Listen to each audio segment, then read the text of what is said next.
Mother Teresa గారు కలకత్తా ప్రాంతానికి వచ్చినప్పుడు అక్కడ తమిళనాడు ముఖ్యమంత్రి జయలలిత గారు మదర్ తెరీసా గారిని కలవటం జరిగింది. అప్పుడు జయలలిత గారు మదర్ తెరీసా గారిని ఒక మాట అడిగారు.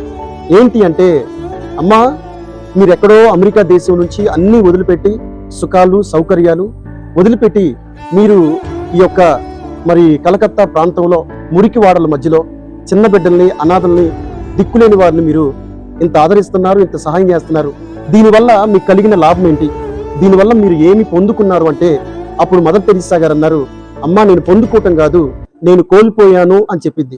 అవునా, కోల్పోయారా?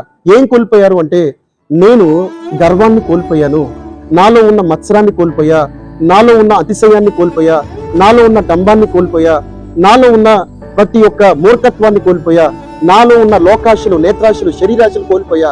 యేసయ్య దగ్గరికి వచ్చిన తర్వాత నా జీవితం మారిపోయింది. శాంతి, సమాధానం, ఆనందం, ఆరోగ్యం, సమృద్ధి నాకు కలిగిందని ఆ రోజు మదర్ తెరీసా గారు చెప్పారు.